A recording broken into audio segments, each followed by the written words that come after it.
El colapso de la euforia virtual y la realidad del frente.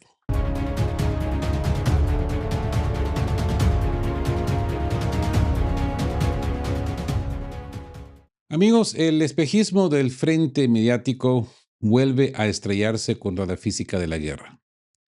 Durante semanas, la narrativa occidental ha pretendido sostener un triunfalismo artificial basado básicamente en dos pilares: la campaña de ataques con drones hacia el interior de la Federación de Rusia y una percepción distorsionada sobre la estabilidad del frente. Hoy, esa fachada muestra grietas irreparables. Lejos de cambiar la dinámica operativa, la estrategia de agitación mediante drones en la retaguardia rusa carece de impacto táctico en la línea del contacto. No modifica la evaluación de artillería, no frena el avance de las unidades de maniobra rusas y no resuelve la atrición humana del ejército ucraniano. El uso sistemático de guerra de información, pues ha llegado al extremo de difundir metraje generado por inteligencia artificial sobre supuestos izamientos de bandera en Konstantinovka, desmentidos casi de inmediato por la misma comunidad de inteligencia de las fuentes abiertas OSINT, que exponen la desesperación por fabricar victorias simbólicas. Y bien, amigos, hoy todavía es 22 de julio de 2026. Muy buenas noches. Y les digo una cosa: cuando la realidad sobre el terreno obliga a enviar comandos reales a misiones puramente propagandísticas en zonas de bajo control ruso, cuyo resultado termina en capturas y deserciones que confirma la debacle interna, pues la narrativa de la resistencia se vuelve insostenible. Mientras la resistencia organizada ucraniana colapsa en sectores críticos como Limán, las declaraciones de la jefatura del Estado Mayor ruso confirman un avance metódico y sin pausa. Y eso nos lleva a la crisis de mando en Kiev y esa fractura en la cúpula de la Junta, ¿no? La degradación en el frente se traslada directamente a la estructura política y militar de Kiev.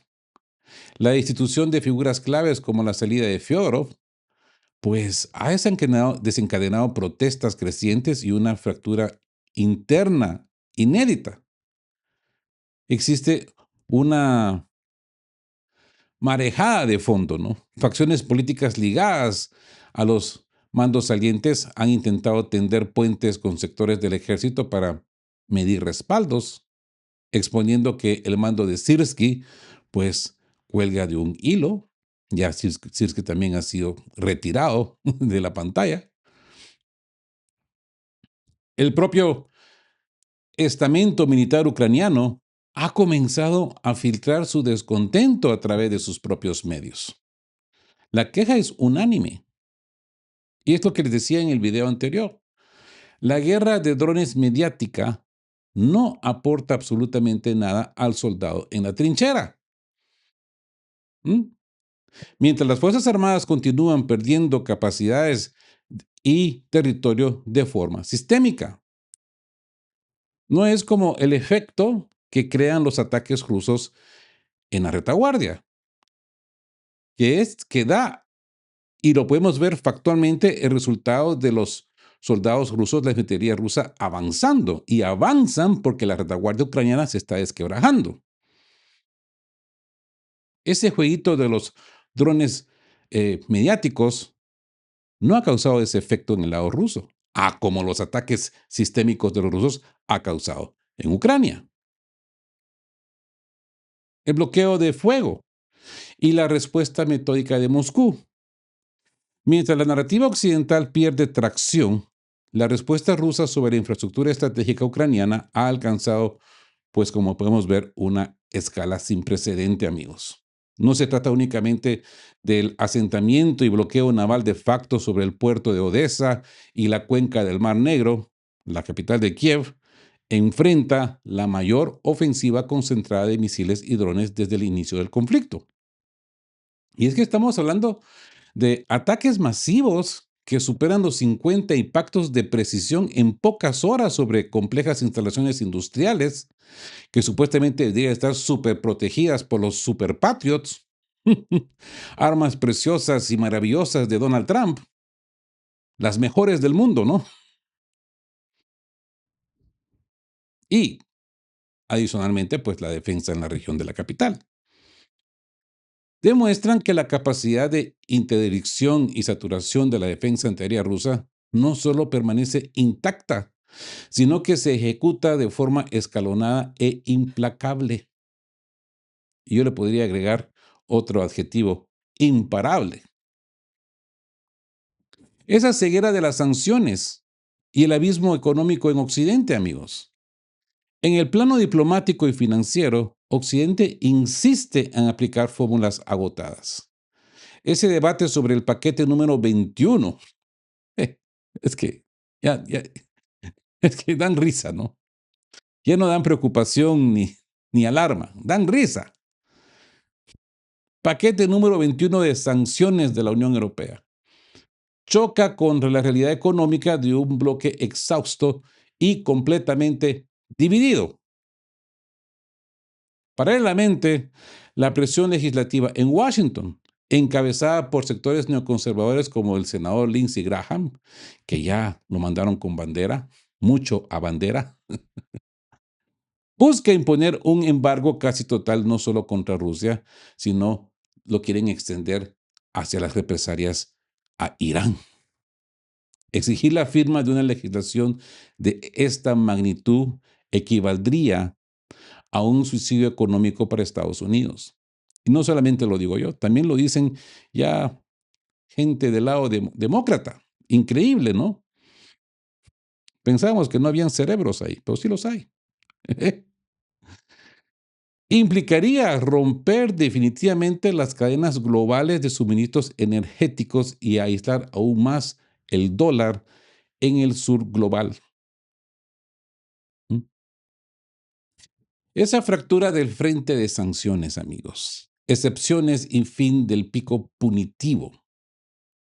El tan anunciado paquete número 21 de sanciones de la Unión Europea ha entrado en una fase de erosión irreversible antes de ser promulgado. Ahí se ve la cara de desesperación de la queridísima Kaja Kallas, ¿no? La pretensión de someter las cadenas de suministro global a la disciplina de Bruselas choca frontalmente con los intereses soberanos de los propios miembros del bloque, encabezado por Grecia. Grecia encabeza la resistencia al oponerse frontalmente a la prohibición de que sus flotas navales transporten gas natural licuado, el GNL ruso, hacia terceros países. Para Atenas, su poderosa oligarquía naviera, la medida equivale a un suicidio financiero. Paralelamente, los principales potencias industriales del bloque, ¿no? Alemania, Francia e Italia negocian de forma discreta una red de excepciones tácticas y excepciones específicas que vacían el paquete de todo contenido punitivo real. Prensa financiera de referencia en Occidente ya admite lo inevitable. Hemos superado el pico de las sanciones. El margen de maniobra de la diplomacia occidental se ha agotado, amigos. No quedan sectores estratégicos rusos que golpeen sin infligir un daño simétrico o superior a las economías en Europa, sin provocar un efecto boomerang, en otras palabras, ¿no? El laberinto legislativo en Washington y esa diplomacia paralela, amigos. En el Capitolio de los Estados Unidos, la iniciativa del senador Lindsey Graham, del finado Lindsey Graham, para imponer un embargo comercial y financiero de carácter totalitario contra la Federación de Rusia se encuentra estancada en una bacle táctico. Aunque la propuesta cuenta con el respaldo de sectores neoconservadores en el Senado, la Casa Blanca atempera el entusiasmo. el intento de introducir modificaciones para incluir a Irán. Y esta es una iniciativa que de repente le salió a Donald Trump, no sé de dónde, incluir a Irán dentro de la misma materia punitiva o de exigir que la aplicación quede sujeta al arbitraje exclusivo del Ejecutivo. Amigos, esto ya demuestra la falta de consenso, ¿no creen? Washington comprende el riesgo. Yo creo que Donald Trump comprende el riesgo, pero él no tiene control de su lengua y su narcisismo. Para él siempre tiene que brillar. Pero él sabe perfectamente el gran error que están cometiendo. Por eso es de que ahora quiere meter a Irán como quien dice para destruir el énfasis, ¿no? Un embargo total no aislará a Moscú, sino que acelerará la fragmentación del sistema financiero dominado por el dólar y profundizará la alineación del eje euroasiático. Ante esta parálisis y el inevitable desgaste sobre el terreno, comienzan a surgir contactos bajo la mesa. Sí, la reactivación de canales informal entre representantes del sector industrial alemán y del entorno empresarial ruso, así como los intentos en Bruselas de nombrar a un mediador especial, confirman que el pragmatismo económico intenta abrirse pasos sobre la retórica oficial. Too late, demasiado tarde. Ya los dejó el tren, amigos. Y esto nos lleva a la fábrica del triunfalismo de diseño y ese negocio de la atrición. Pese a que la realidad sobre el terreno desmiente el relato triunfalista, la doctrina política de Washington y Bruselas no cambiará su rumbo estratégico. La estrategia del bloque occidental opera bajo un esquema cíclico. Ante cada colapso táctico en el frente, la maquinaria mediática fabrica una nueva narrativa de salvación. Sea la llegada de un nuevo sistema de armas, una ofensiva de drones o un cambio de mando, como el que estamos viendo en estos días, para justificar el flujo ininterrumpido, de financiación pública hacia el complejo militar industrial. Para la cúpula de los halcones en Washington y las capitales de la OTAN, el objetivo nunca ha sido la viabilidad operativa o territorial de Kiev, sino mantener el conflicto encendido como una herramienta de desgaste contra la Federación de Rusia, bajo la hipótesis y cada vez más abstracta de preparar un escenario de confrontación directa para el horizonte del 2030, del año 2030. La catástrofe ucraniana y ese dilema de la disuasión rusa, amigos. Sobre la línea de contacto, la situación del ejército ucraniano roza el colapso sistémico. Son los propios mandos sobre el terreno quienes admiten que la campaña de drones en la retaguardia profunda rusa no aporta un solo gramo de valor táctico en la trinchera, donde la artillería, la aviación y la atrición metódica rusa destruyen diariamente la capacidad combativa de sus brigadas. Y ese es el gran problema que tiene Ucrania. No tienen hombres, no tienen infantería. Al verse incapaces de alterar la física del frente, las incursiones de drones se han reorientado hacia objetivos blandos y logística civil en el suelo ruso, como esos centros de distribución de comercio electrónico, Wildberries o Zone. Sin embargo, aquí radica la mayor contradicción del mando estratégico en Moscú: la reticencia a abordar la causa raíz del problema, la negativa a neutralizar los nodos reales de inteligencia, las plataformas de lanzamiento en origen y la infraestructura de satélite guiada provista por la OTAN. Exponen una política de contención que prioriza evitar la escalada directa con Occidente, algo que hemos venido diciendo acá en ya de buen tiempo, ¿no? Vladimir Putin no quiere que esto escale fuera de Ucrania, quiere mantener el conflicto dentro de Ucrania, dejando a la retaguardia civil expuesta a una guerra de desgaste psicológico. La bancarrota de la defensa aérea, el colapso de la red Patriot, ¿m? La realidad operativa en los cielos de Ucrania, amigos, ha alcanzado un punto de no retorno.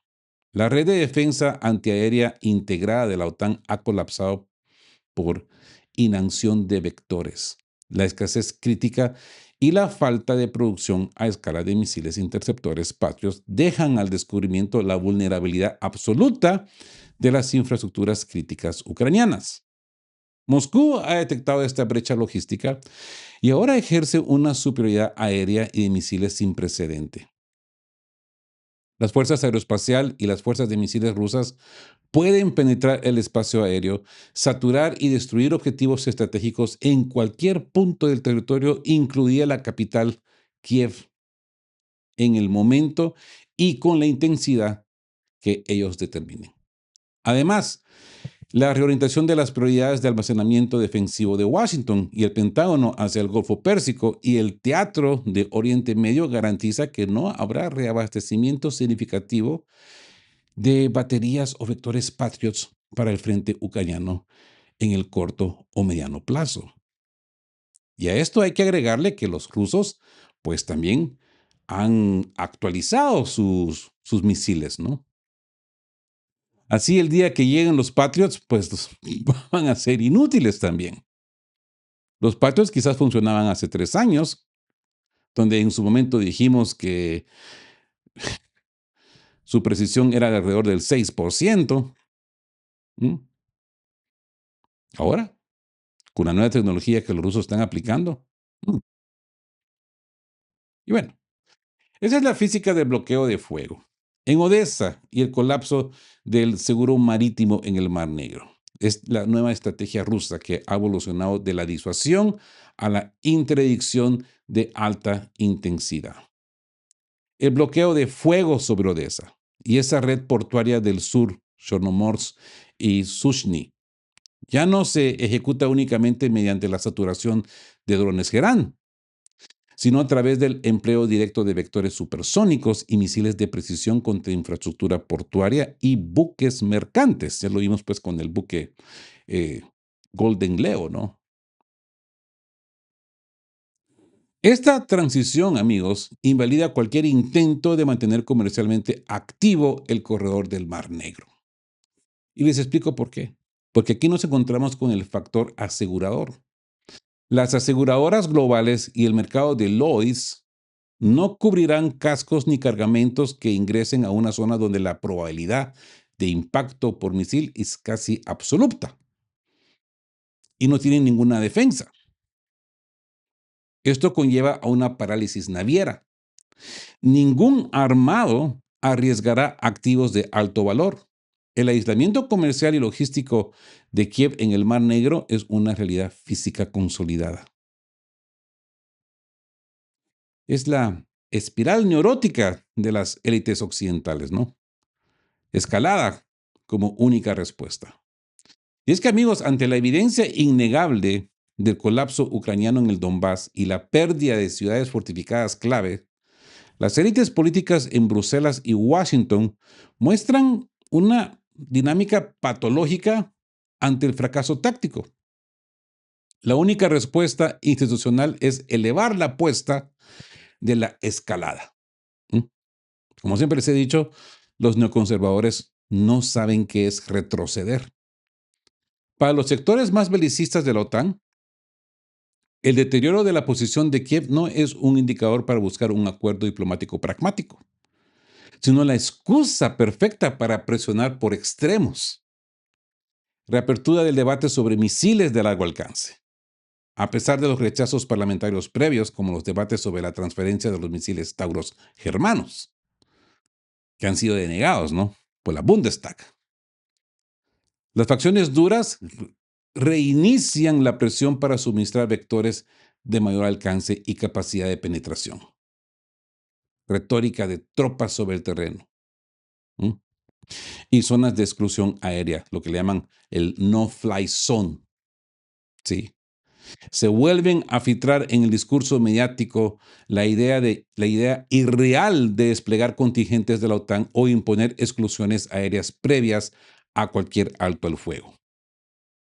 Y les digo una cosa, ese cálculo de disuasión es frenado por el mismo Washington. Y Europa sigue fantaseando. Y es que existe una disimetría fundamental en la toma de decisiones dentro del bloque occidental. Mientras la burocracia política en Europa fantasea con escalar el conflicto o establecer contactos paralelos e incoherentes con Moscú, la cúpula militar de los Estados Unidos comprende los límites de su propia capacidad. Y es que miren cómo está la capacidad estadounidense hoy en Hormuz. Imagínense una confrontación de la aviación estadounidense con la aviación rusa. Si no pueden con la iraní, imagínense con la rusa. ¿Mm? En ese sentido, los gringos no son tan tontos, ¿eh? Ese embarcado empantanado en la crisis del Estrecho de Hormuz y el Golfo Pérsico, el Pentágono no tiene capital operativo, la capacidad industrial ni la intención estratégica de comprometer a la Fuerza Aérea de los Estados Unidos en un enfrentamiento directo con la aviación de caza y los sistemas S-400, S-500 rusos sobre los cielos de Europa del Este. Esa brecha entre la retórica de los halcones europeos y la capacidad real de proyección de la OTAN es cada vez más profunda.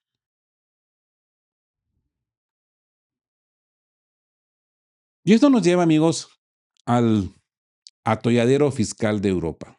Ese compromiso indefinido de los 70.000 millones. Ay, ay, ay, ay, ay. La física de la guerra no solo destruye material en el frente, amigos. También liquida la viabilidad de las economías que pretende sostenerla. Y esto lo paga el pueblo europeo. Tras la disipación del triunfalismo de diseño, la Unión Europea se enfrenta a un compromiso fiscal financiero dantesco. Proyecciones e informes estratégicos señalados que Bruselas ha quedado comprometida a inyectar una suma estimada de 70.000 millones de euros anuales de forma indefinida para sostener el aparato ucraniano. Yo no sé cuándo los europeos han votado por esto. Cuando el español de a pie, el italiano de a pie, el francés de a pie, el alemán de a pie ha votado por esto. Alguien que me explique, por favor. ¿Y saben qué es lo peor, amigos? Que esta cifra ni siquiera cubre la totalidad de la fractura operativa.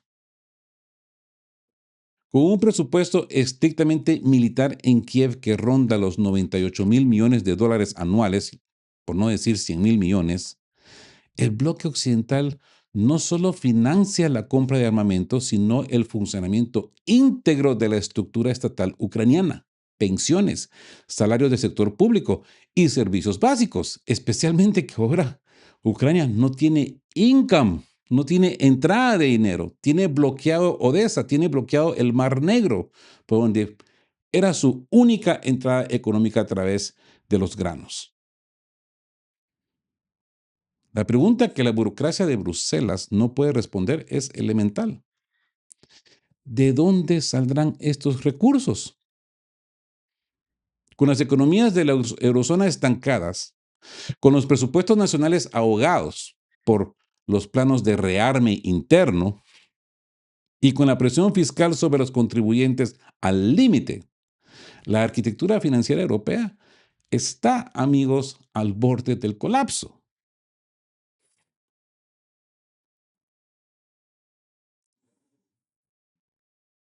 Y esto nos lleva a la guerra jurídica de Euroclear y esa trampa de los activos confiscados ante la imposibilidad de extraer más recursos de los presupuestos nacionales sin desatar crisis políticas internas.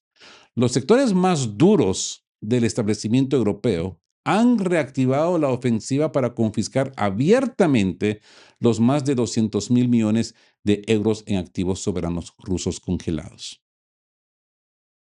Sin embargo, esta pretensión choca frontalmente con la realidad jurídica e internacional. Esa ofensiva legal de Moscú. El Banco Central de Rusia ha iniciado procedimientos judiciales en tribunales internacionales para ejecutar las sentencias de los tribunales de arbitraje de Moscú. exigiendo la restitución de sus reservas soberanas. El pánico de la infraestructura financiera. La entidad de custodia de valores Euroclear, radicada en Bélgica, se ha visto obligada a activar acciones legales defensivas ante el riesgo de quiebra y la pérdida total de confianza en la seguridad jurídica del euro. Pero pónganse a pensar, amigos, para los otros inversores, el ver que Euroclear está defendiendo el robo. Esto inmediatamente activaría a mentes económicas como Arabia Saudita, incluso Japón, podríamos decir. Si de esta manera defienden el robo, esto nos va a suceder a nosotros también. Es algo así como decir, ok, le han quitado la platica a Rusia, pero Rusia a través de maniobras legales la va a recuperar. Esto va a espantar a todos los inversores extranjeros en Europa. Muy feo lo que se le viene a Europa, por esas mentes tan precisas que tienen en sus puestos burocráticos. La ilusión monetaria. Incluso si el bloque europeo ejecutara la confiscación total de los 200.000 millones de euros. Les digo una cosa, amigos. Esos fondos apenas servirían para financiar a Kiev durante un periodo de 2 a 3 años a los ritmos de gastos actuales. Si estamos hablando que se gastan alrededor de más de 100.000 millones de euros. 2 años más de conflicto. La escalada financiera como doctrina de guerra, ¿no? Para los halcones políticos en Bruselas, la confiscación de los activos soberanos rusos ya no se evalúa bajo criterios de viabilidad económica o derecho internacional, sino como un vector de escalada táctica en sí mismo. Al igual que la eventual transferencia de misiles de largo alcance Tauros o las discusiones sobre tropas en el terreno, apoderarse de las reservas de un país con armas nucleares constituye un punto de no retorno, amigos. El objetivo de las facciones belicistas no es estabilizar las finanzas de Kiev, sino quemar los puentes diplomáticos de forma definitiva, forzando a todo el continente europeo a una dinámica de confrontación directa de la que ya no hay vuelta atrás, amigos. Ese dilema de contención en Moscú y la evolución de la red antiaérea. A ver, dentro del mando estratégico en Moscú persiste un cálculo delicado. ¿Hasta qué punto la contención evita la conflagración directa contra la OTAN sin comprometerse a la seguridad de la retaguardia civil? Y es que mientras las fuerzas rusas avanzan de forma constante en el frente, el Kremlin ha evitado responder de forma desproporcionada a los ataques contra su infraestructura blanda. Me refiero a los recientes ataques, por ejemplo, a Wildberries, a Ozón, a la logística civil. Y esto para no dar argumentos a las facciones belicistas occidentales que buscan internacionalizar, el conflicto. Como les digo, el Kremlin siempre busca la manera de mantener este conflicto local dentro del territorio ucraniano. Sin embargo, la respuesta técnica y tecnológica de la defensa antiaérea rusa ha mostrado una adaptación metódica. Esa evolución en la tasa de intercepción. Datos de inteligencia confirman que la efectividad de los vectores de ataque ucranianos han colapsado, tal y como se los demostré en el video anterior, ¿no? Si hace un año un dron ucraniano tenía hasta un 70% de probabilidades de alcanzar su objetivo en la profundidad de territorio ruso, hoy esa cifra ha caído distribuida al 4 o 10%. Es la integración radar y la guerra electrónica de la que hablamos anteriormente. La implementación de redes de alerta temprana mediante pósters radar en el frente y el despliegue de guerra electrónica avanzada han neutralizado la doctrina de saturación de drones de baja cota. Sin olvidar esa aplicación que, pues, los ciudadanos también utilizan para dar aviso. El riesgo real de escalada sin retorno no radica en la aviación no tripulada, sino en la eventual autorización y empleo de vectores supersónicos y de crucero de fabricación occidental. Y me refiero a los misiles Tauros, misiles británicos o estadounidenses sobre centros urbanos como Moscú. Frente a ese escenario, la presión política y militar sobre el Kremlin para ejecutar respuestas de retribución estratégica sería, yo diría, en mi opinión, irreversible, ¿verdad? Pero los europeos quieren seguir jugando a estas. Están confiadísimos de que los rusos no van a reaccionar. Y ahora, como pues, nos podemos dar cuenta, últimamente los rusos saben reaccionar. Ya lo hemos visto con la situación en el Mar Negro y en el Mar de Azov. Miren cómo tienen a Odessa. Si los europeos no saben interpretar estas acciones rusas, pues, ¿qué se puede esperar? El colapso del acuerdo de granos y el bloqueo de fuego en Odessa. Amigos, la crisis actual en el Mar Negro exponen el fracaso de la diplomacia de apaciguamiento, de que tanto se le critica a Rusia. Y es que no hay que olvidar que en el 2022, bajo la mediación de las Naciones Unidas y Turquía, la Federación Rusa aceptó el esquema de iniciativa de granos del Mar Negro para garantizar la seguridad alimentaria global, congelando las operaciones ofensivas contra la infraestructura de exportación de Odessa. El detonante de la ruptura definitiva ocurrió actualmente causado no por Rusia, por Ucrania en el mar de Azov. Sí, la provocación en Azov, la ejecución de ataques dirigidos contra buques granaleros rusos en la cuenca de Azov, facilitada por la inteligencia de objetivos guiada satelital y tecnológica provista por la OTAN, rompió las reglas de restricción y llevó a una respuesta inflexible. Al eliminarse la reciprocidad, Rusia activó la interdicción total sobre los accesos a Odessa, destruyendo la infraestructura de almacenamiento y anulando la viabilidad operativa de la ruta marítima.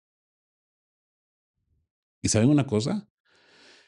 ¿O se han dado cuenta ustedes? Hay un silencio en el sistema internacional increíble, ¿no? La ausencia de condenas o gestiones por parte de las Naciones Unidas o Ankara ante la parálisis del corredor confirma que las iniciativas multilaterales previas no buscaban la neutralidad comercial, sino ganar tiempo. Otra vez, ganar tiempo táctico para el fortalecimiento militar de Kiev. Porque está bien clarito, más claro que el agua, que a través de esa entraban todos estos elementos bélicos logísticos para el ejército ucraniano. Así pues, nos encontramos con la pérdida de la vía marítima de Odessa, privada al gobierno ucraniano de su última fuente autónoma de ingresos, divisas por exportación agrícola. ¿Mm? La alternativa de desviar el flujo de grano a través del puerto rumano de Constanza ha demostrado ser logística y financieramente inviable por falta de capacidad instalada, consumando el aislamiento económico de Ucrania en el espacio del Mar Negro. Así pues, que esto nos lleva a la ilusión del ataque impune, ¿no? La física detrás de los vectores tauros y la falacia del desgaste. Amigos, el debate en torno a la eventual transferencia de misiles de crucero Tauros desde Alemania hacia el teatro de operaciones ucraniano responde a un cálculo arriesgado por parte de los planificadores de la OTAN. Ya, vamos a decir también pues de que son eh, misiles ucranianos, ¿no? Pero son Tauros, quizás pintados con blanco, con amarillo y azul, ¿no?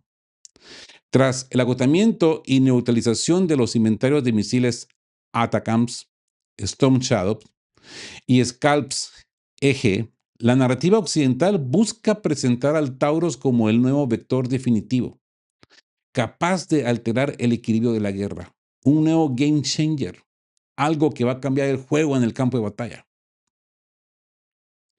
Sin embargo, el análisis técnico y la evidencia operativa en el frente desmienten esta premisa. El fracaso operativo de la panoplia anterior, ¿no? La campaña con misiles ATACMS, donde se consumieron aproximadamente 500 vectores, y misiles de crucero franco-británicos, no logró degradar de forma sistémica la capacidad operativa ni logística rusa. El sistema de defensa antiaérea integrado, sistemas S-400, S-300V4, BAC-M3 y Pansir S-1, adaptó sus algoritmos de seguimiento y de interdicción en tiempo récord, logrando tasas de derribo superiores al 85 y 90%, agotando así los inventarios. Las reservas de misiles Stone Shadow y Scalp en las armerías europeas están prácticamente extintas. El Tauros, pues, se convierte en la única opción remanente en los arsenales de la OTAN, con el alcance y la carga de penetración necesaria para intentar ataques profundos hacia las infraestructuras estratégicas en el interior de Rusia. El riesgo de la falsa disuasión. Los sectores neoconservadores en Washington y Bruselas asumen erróneamente que la doctrina de contención del Kremlin implica una incapacidad de respuesta. Al operar bajo la premisa de que Moscú siempre jugará a la defensa estratégica, el bloque occidental escala el tipo de armamento transferido, asumiendo que la superioridad en interceptores antiaéreos rusos absorberá el impacto sin desatar una respuesta de retribución directa contra la infraestructura de la OTAN. Así pues, que nos encontramos con la trampa de la guerra asimétrica permanente, ¿no? El dilema de la disuasión postfrente. Y es que, amigos, incluso si las Fuerzas Armadas de la Federación de Rusia completan la neutralización de la línea de contacto, aseguren la totalidad del Donbass, alcancen la cuenca del río de Dnieper o impongan un control operativo sobre Kiev y el oeste del territorio, el cálculo estratégico de Occidente no busca la victoria territorial, sino la destrucción de la disuasión rusa a largo plazo. Sí. Esa doctrina de los sectores más radicales de la OTAN contempla la continuidad del conflicto mediante una guerra asimétrica de desgaste permanente, estructuras paralelas y guerra híbrida, la creación de gobiernos en la sombra o estructuras de fachada en capitales europeos para justificar la ejecución continua de ataques con drones, sabotajes y vectores de precisión sobre la infraestructura civil y energética rusa. Sí. Una denegación plausible de autoría. El empleo de buques mercantes de bandera de conveniencia a plataformas no tripuladas lanzadas desde aguas internacionales para golpear la profundidad del territorio ruso, manteniendo la ficción que son operaciones autónomas ucranianas, pero son de la OTAN. Es básicamente lo que estamos viendo ahora, pero esto va a continuar. Y esto nos lleva al fin del equilibrio de la seguridad en Europa. Esta dinámica de provocación sistemática destruye, amigos, la arquitectura de seguridad continental, sometiendo a Europa a un estado de tensión militar y vulnerabilidad económica permanente. ¿Se han puesto ustedes a pensar en esto? Permanente. Pero bien, hablemos del despertar del pragmatismo industrial, porque supuestamente, aunque todo esto tiene rumores, pero aparentemente ya está confirmado por el mismo presidente de Azerbaiyán, la diplomacia paralela en Bakú frente al extremismo ideológico de las élites políticas en Berlín, Bruselas, París y Londres, cuyas decisiones han acelerado la desindustrialización y crisis energética en el continente. Pues han comenzado a emerger canales de negociación paralelos, lo que le llaman back channels, canales traseros, ¿no? Se habla de encuentros discretos en Bakú entre representantes del sector industrial energético y empresarial alemán y sus contrapartes rusas confirman una fractura real en las élites europeas. El pánico del capital industrial. Sectores de la economía real europea comprenden que la ruptura definitiva con Moscú y el sometimiento absoluto a los costos energéticos de los Estados Unidos conducen a la quiebra técnica de la base manufacturera del continente. El mismo MERS lo acaba de decir al público de que se necesita del gas ruso para salvar la industria alemana. Así pues que nos encontramos con un bypass a la burocracia política. Ante la parálisis y la incompetencia del liderazgo político oficial, la capital industrial busca tender puentes para explorar condiciones y estabilización real antes de que la espiral de la escalada militar haga irreversible la catástrofe económica en Europa. Esto nos lleva a la diplomacia paralela de la oligarquía. A ver, el canal corporativo en Bakú, ¿verdad? Los contactos confidenciales en Azerbaiyán no están encabezados por los ministros de Asuntos Exteriores de las potencias involucradas.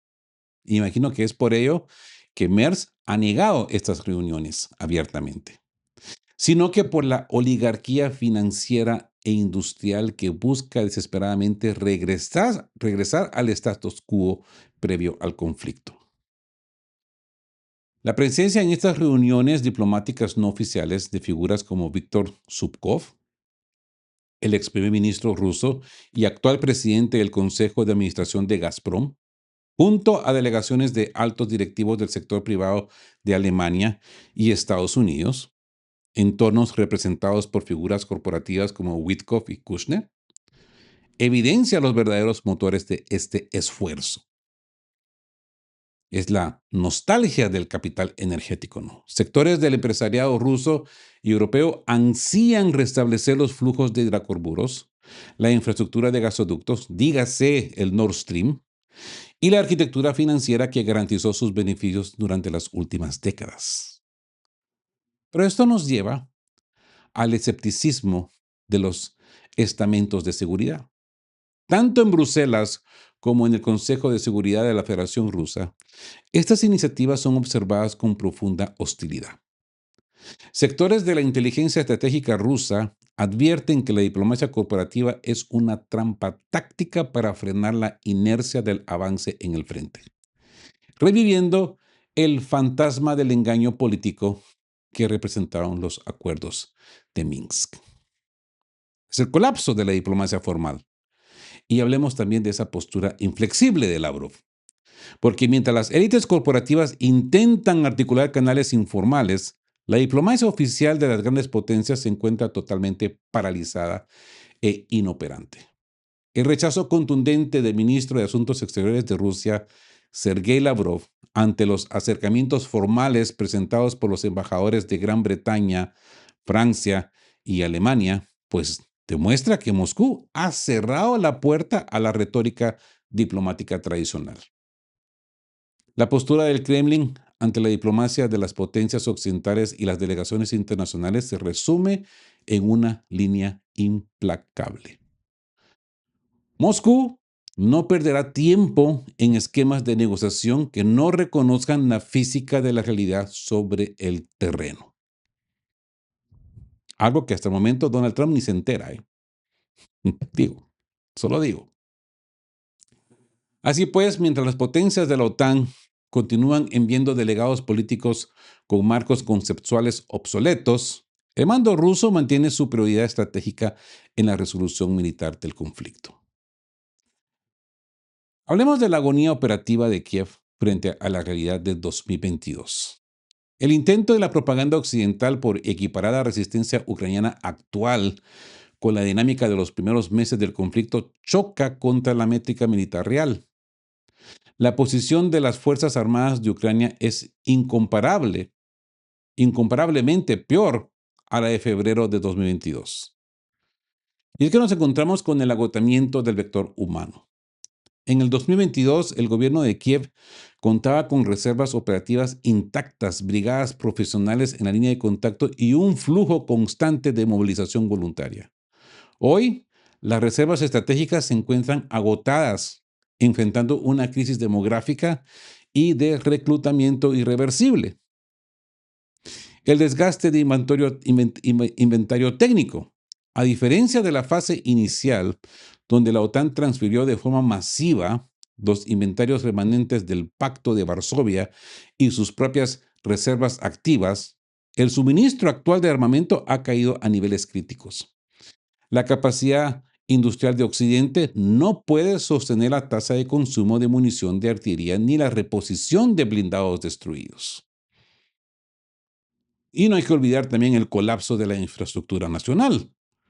Con el sistema energético fragmentado, el aparato industrial destruido y el puerto de Odessa sometido a un bloqueo naval de fuego, la supervivencia económica de Ucrania depende exclusivamente de la inyección de divisas occidentales. El cálculo final de la disuasión, amigos. Jugar a la defensa hasta el colapso. Y es que la paradoja del mando estratégico en Moscú concluye en una apuesta de alta tensión. A ver, la administración rusa mantiene su apuesta por la defensa estratégica frente a las provocaciones internacionales, confiando en que la victoria total en la línea de contacto forzará la rendición política de Kiev y la retirada de Occidente. Amigos, bajo este cálculo, el Kremlin confía en que su red de defensa antiaérea continuará absorbiendo y neutralizando los ataques de vectores occidentales, sean drones o misiles Taurus, asumiendo el coste del desgaste local con tal de evitar un enfrentamiento directo con la OTAN. Y es que ustedes saben perfectamente bien que un enfrentamiento directo con la OTAN es un apocalipsis nuclear. Sin embargo, esta postura defensiva enfrenta una prueba de fuego, amigos.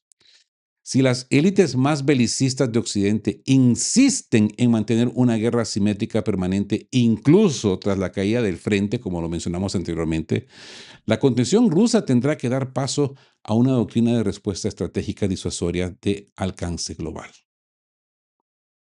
Y esto nos lleva a la paradoja del juego defensivo y la línea roja de las potencias nucleares. Amigos, existe un límite lógico en la doctrina de contención. La defensa reactiva sin capacidad de retribución directa corre el riesgo de invitar a una escalada perpetua. Aceptarla sin imponer costes directos al agresor rompe la lógica de la disuasión nuclear tradicional. Ninguna otra potencia atómica en el mundo, ni Estados Unidos, ni China, ni India, permitiría que un bloque rival de coordenadas guía y ejecutar ataques continuos con misiles de cruceros dentro de su territorio soberano bajo el pretexto de un proxy local. No, ninguno. Ninguno. Imagínense un Tauro saliendo de México a California. ¿Cuál va a ser la respuesta estadounidense? Armagedón. ¿Sí o no? Para los analistas estratégicos, la gravedad del empleo de los misiles Tauros o de la aviación no tripulada sobre territorio ruso no reside únicamente en su tasa de éxito o impacto táctico sobre un objetivo específico, sino en el precedente doctrinario de atacar impunemente a una potencia nuclear. La apuesta de Kremlin se sostiene sobre una premisa: que la resolución definitiva del conflicto en el frente de batalla ucraniano quebrará la voluntad política del bloque occidental, forzando un reordenamiento general de la arquitectura de seguridad europea. Sin embargo, si la victoria territorial en el Donbass no disuade a las facciones más belicistas, la postura puramente defensiva se volverá insostenible para el mando militar en Moscú. Y que Dios nos encuentre persinados, amigos. Así pues, nos encontramos con la retribución asimétrica global y el fin de la falsa euforia. La percepción de que el Kremlin asume las provocaciones sin capacidad de respuesta pasa por alto la retribución asimétrica en los teatros secundarios. La profundización de la asistencia tecnológica, militar y de inteligencia prestada por Rusia a actores clave en Oriente Medio, ojo, poner atención, dígase, por ejemplo, la República Islámica de Irán, demuestra que Moscú está golpeando los intereses estratégicos de Washington fuera del marco europeo. Pareciéramos brujos en este canal, pero lo dijimos, ¿no? Cuando Joe Biden lanzó esos ataques con misiles por primera vez a territorio ruso. Me recuerdo perfectamente. Si no fue Medvedev, creo que fue Vladimir Putin quien dijo de que la respuesta va a ser asimétrica. No va a ser directa a un lugar europeo o incluso estadounidense. Y ahora ya vemos dónde está. Hoy vemos la respuesta. Hoy vemos cómo Estados Unidos se está relocando locamente, como Chicken Runner, sus bases más al occidente. Ahora he escuchado que de Jordania las están escondiendo a puntos israelíes. ¿Mm? Pues bien, esto eleva el costo de la confrontación para el bloque occidental en el Golfo Pérsico y el Mar Rojo. ¿Sí o no? Al evaluar el panorama estratégico global, el conflicto entra en una nueva fase caracterizada por tres certidumbres metrológicas, amigos. El colapso de la narrativa mediática, la narrativa de la falsa euforia sobre una contraofensiva ucraniana o la parálisis militar rusa se ha disipado. La crisis política interna en Kiev, las purgas en el mando militar y el agotamiento de sus reservas confirman que la guerra de atrición, la guerra de desgaste sistémica, ha sido ganada por la capacidad industrial rusa. El dilema de la escalada occidental. Ante el colapso del frente terrestre y la pérdida de efectividad de los ataques masivos con drones, cuya relación coste-beneficio es cada vez más insostenible para las arcas europeas, las élites occidentales se enfrentan a la disyuntiva de asumir la derrota o recurrir a métodos cinéticos de mayor alcance. El riesgo de choque directo. Tanto la aplicación de sanciones extremas a la exportación energética como la autorización para ataques de saturación con misiles de crucero no cambiarán la dinámica del frente, sino que empujarán el conflicto hacia una espiral de escalada abierta, cuyas consecuencias finales dependerán del punto de ruptura de la contención rusa. Al final del día, amigos, las narrativas políticas y las campañas de comunicación se estrellan contra la física de la realidad. Europa puede prometer fondos indefinidos y la OTAN puede intentar escalar con nuevos vectores de ataque. Pero los inventarios se agotan. La realidad antiaérea se adapta y la capacidad industrial de frente impone sus propias reglas. Estamos entrando en la fase más peligrosa de este conflicto, aquella en que la desesperación de las élites occidentales choca contra el colapso de sus propias métricas. La pregunta no es si el frente cederá, sino qué precio pagará el continente europeo cuando la ilusión de la victoria virtual termine de desmoronarse. Amigos, soy Rodolfo en esta mesa de Que Blanqueo, donde analizamos la realidad tal y como es, no como la propaganda que pretenden vendernos, la verdad.